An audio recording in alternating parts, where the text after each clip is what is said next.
Last night it was a blast. Brazil won against Serbia, whereas Costa Rica-Switzerland match ended in a draw. Both the matches were nail-biting. Hello everyone and welcome to Googly Mania. I'm Kousiki and you're watching Googly Goals. And as you can see, we have with us Ranabir, our expert in FIFA. Yesterday's matches were exciting. Tell me honestly, Ranabir, which match were you watching? Actually, nowadays you can watch a match and altogether you can keep a tab on the other match with Twitter and other websites altogether. So I was being an ardent Brazil fan, I was watching the Brazil match, and side by side I was keeping a tab because I was looking into that whether Brazil is going to top the group or not, and that's why I was keenly interested on the fate of the other match, Switzerland playing against Costa Rica. So, which team were you supporting? Don't take sides. No, I'm obviously supporting Brazil, no issues with that, but I was expecting a bit more fight from the Serbians, and I was pretty surprised they didn't play Ivanovic, who plays in the right wing. So, but in the first 15 minutes, the game looked to be a bit tough for Brazil because the Serbian players are pretty tall and they were relying more on physicality, and they had players of the caliber of Nemanja Matic who can control the midfield pretty well. But once they got the goal of through Paulinho with the delightful pass from Coutinho, I think Brazil got an edge. And after that, we saw some tricks with Neymar. I was checking on Twitter, and they were saying that Neymar was giving rounds, and it was something around after that play acting altogether. People were saying that whether Neymar can somehow come in the Oscar because the way he was just jumping and he was. But anyhow, we have to accept the fact that Neymar was playing pretty well. And apart from that, it was sad that Marcelo couldn't continue after first 5 minutes because he got back spasm. But apart from that, other Brazil players, they were pretty good, especially Coutinho, Paulinho and Gabriel Jesus, the forward player. He plays for Man City. He was brilliant up front. Although he's yet to open his account in this year's World Cup, but he was creating chances and he was moving well in the penalty box of the opponent. Other than that, as far as the defense is concerned for Brazil, they have got good players like Miranda, Thiago Silva, Casemiro. So I was pretty happy to see Miranda playing the balls which are coming on air because Serbian players were tall. I was expecting that they will be opting long ball strategy, and rightly Miranda was up there, and Miranda was given the opportunity to captain the Brazil team by Coach Tite, and he duly showed that the coach was right to give him that responsibility.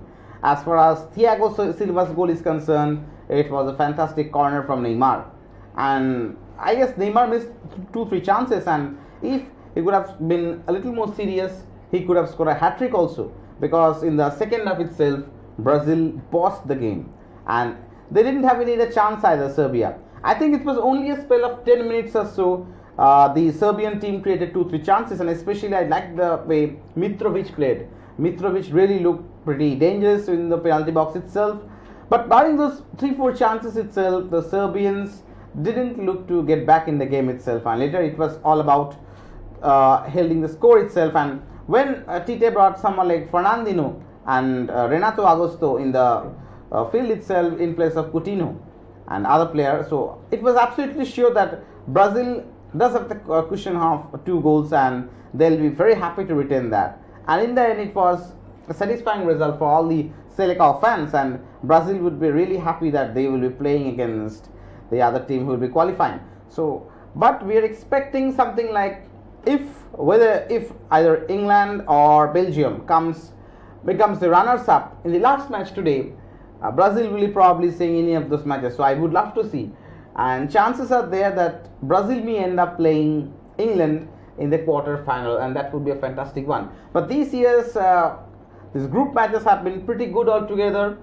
It's indeed sad that the world champions Germany isn't in the World Cup anymore, and rightly so, because they didn't at all deserve to go to the next round because their players didn't look motivated. The coach wasn't changing strategy, and I can definitely add that they were relying on players who were not in their top form. For example, their goalkeeper Manuel Neuer, he was not at all to his best, and he was basically pushing himself. So that wasn't the right sort of attitude you expect from the German players.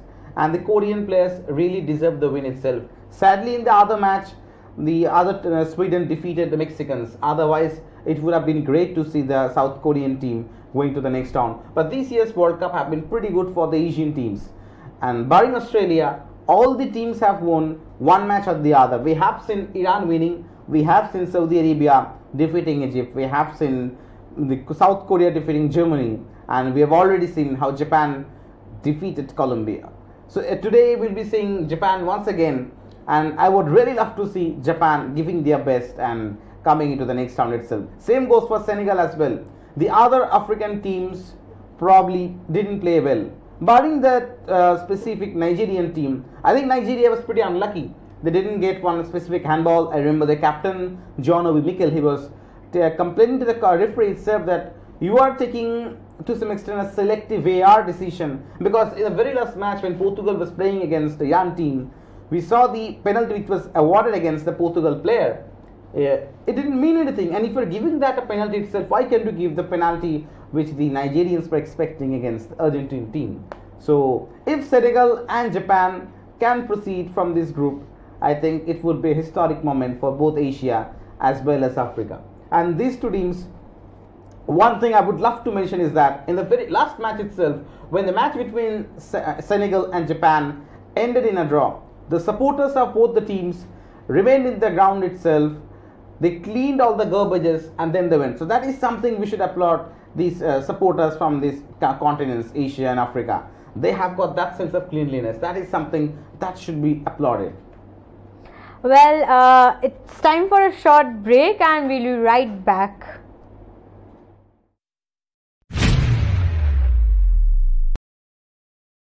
जिक्र जब भी GST की होती है तो नजरें ढूंढती हैं जीएसटी दोस्त विकास धनानिया को। नमस्कार विकास जी, बहुत बहुत शुक्रिया आने के लिए।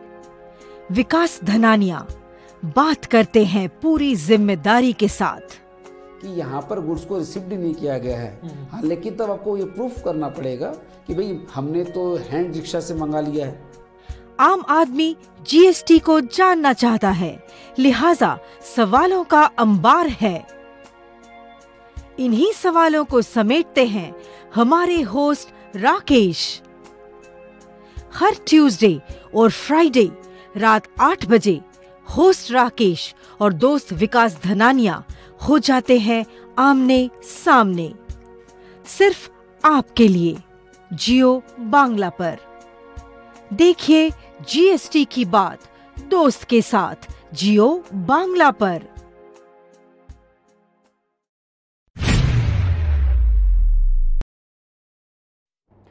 Well, we are back after the short break, and as promised, we are back with Ranabir again. Well, Ranabir, yesterday's match between Brazil and Serbia, where Brazil gave 2 amazing goals and qualified to the knockout stage. What do you think? Was it a very nail-biting match, or was it a very sensational? Was it a predictable match, or was it a very sensational and mind-tingling match? Well, when Brazil scored 2 goals itself, the match was over, and even the Serbian players were aware of that they didn't have probably that much of capability to give 3 goals altogether to qualify into the next round. So it was well over when Thiago Silva scored the header itself. But before that, in the very first half itself, the match looked pretty competitive and Serbia was creating chances up front, and they really looked threatening in moments. But after all, when Brazil got hold of the midfield, as I mentioned earlier, with 3 of those players, Casemiro, Paulinho and Coutinho, the Serbians lost the plot somewhere in between, and it was all about the Selecaos after that. Well, what do you think about the draw between the Swiss and the Costa Ricans? Well, the case of the Costa Ricans can only be compared with Morocco. Morocco is another team. We played pretty well in this World Cup itself, but they have been pretty unlucky. In the match against Portugal, in the match against Spain, in both the matches they deserved to win, but they didn't have too many players, individual players who were good in skill. That's why they suffered up front. The same you can take from the Costa Ricans. I remember the match when Costa Rica plays against Brazil. They played really well. They were creating good chances. But when they were moving with the ball in the forward zone itself, they were not innovative. Probably they lacked the skill. And this time around, they don't have too many good players who are playing the European circuit.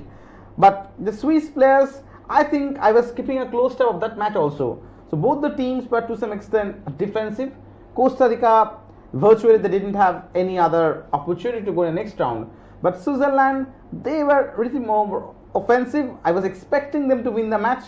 But rather, I think the Swiss coach was aware of the results of the Brazil match and knew it pretty well that Switzerland is definitely going to be the runners-up from this group itself. So probably that's why they didn't press, and you know, if you are having more yellow cards itself, you'll be having problems with the main players, because going into the next round, that's why I think he didn't ask his players to go into that portion. So that match didn't at all reach the tempo which we're expecting, the match between Costa Rica and Switzerland itself.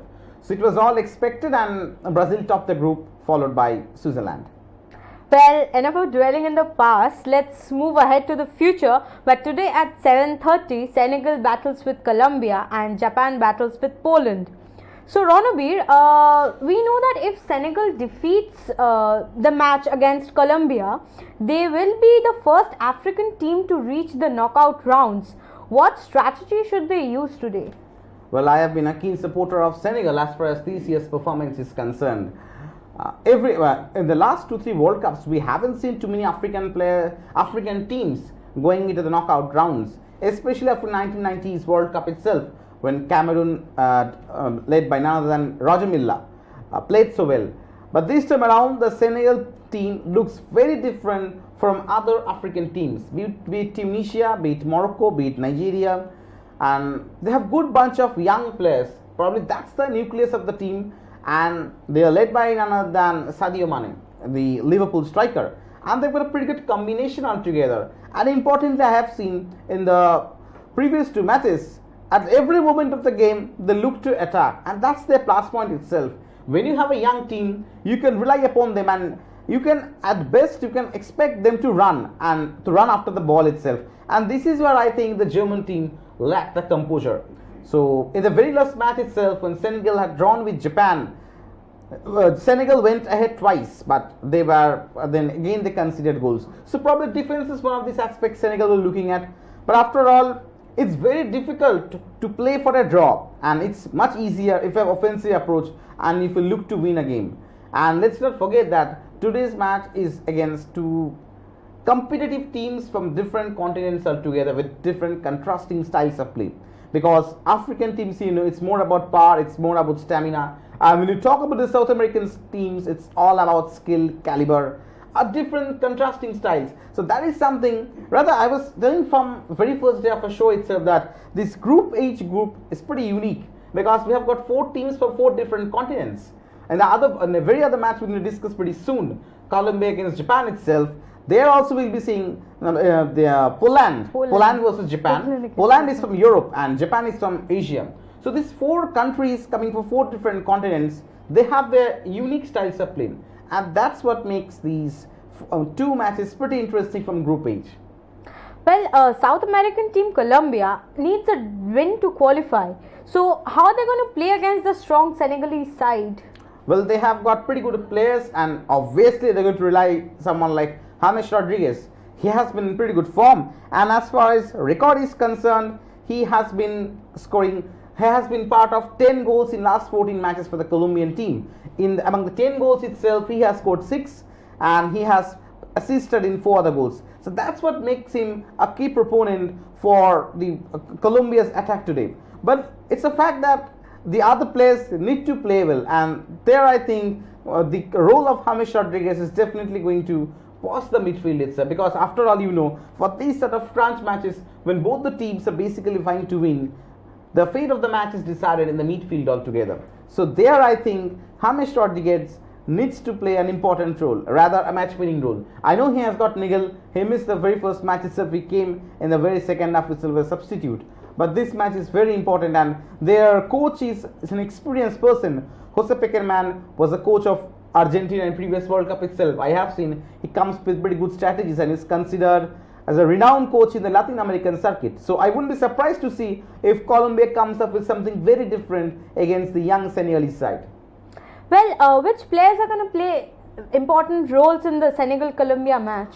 Well, there are so many players. Obviously, I've mentioned about none other than if you talk about Senegal Sadio Mane's role is going to be most important, and he plays in the forward line. And if you can remember the Champions League final, when Liverpool played against Real Madrid, although Liverpool lost the match against Real, the way Sadio Mane captained the side after Mohamed Salah got injured when he was elbowed by Jonathan and Sergio Ramos, it was really a different game altogether.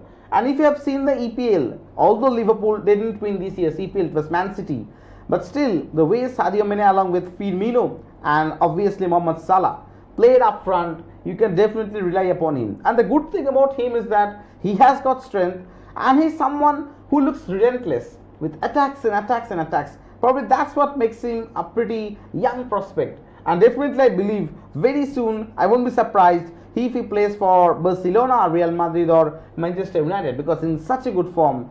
And probably this World Cup is the moment for him to show what Sadio Mane stands for, the benchmark he has created on his own. And as far as the other team is concerned, I've already told you about the James Rodriguez. But the good thing about the Senegalese team is that they're pretty motivated this time, because they have just played their first World Cup in 2002 when they reached quarterfinals. They defeated France, and eventually France was eliminated from the first round itself. So they're basically the giant killers, and I won't be surprised if Senegal somehow managed to reach semi-finals this time. It isn't going to be very tough because they have got the surprise quotient. And importantly, the biggest coincidence is that Cisse, who is the coach of the Senegal team, he was actually one of the key players in the Senegalese team when they played in 2002. So he has got loads of experience, and I won't be surprised that if Senegal keeps on continuing their dream run and defeats the strong Colombian team. When this group was done, it was previously thought that Poland will be leading the group itself and probably Colombia will be reaching close. But after these 4 games, we can say that Poland is nowhere in the scene itself, and we are seeing Senegal and Japan, these 2 teams coming up. So probably I think this group has been the most interesting one other than the group in which Germany played itself. So this game definitely is going to be a crunch match, and I won't be surprised if it's a high scoring one. Well, coming to the obvious question, what might be the score line? Well, I don't think a draw will be a good prospect for both the teams, because a draw automatically implies that Senegal will be proceeding ahead to the next round, and on the other hand we'll be saying the other team, that is the Colombian team, out of this year's World Cup. So I don't think there are chances, but still I would see a 2-0 victory for Senegal. Looks pretty promising as of now, but still we have to wait till the half time itself, because if Senegal doesn't concede a goal in the first 40 minutes, I think it would be very tough for a team like Colombia to get net winners, because I have seen some of the Colombian players, they are not pretty fit enough. So once the match progresses, if the Senegalese players can hold their perseverance, their stamina, it will definitely favor the African side. Well, that was all for today. Thank you for watching this, and if you like it, share, and do comment your score predictions too in the comment section. Thank you, Ranabir, for joining us today, and this is Kousiki signing off.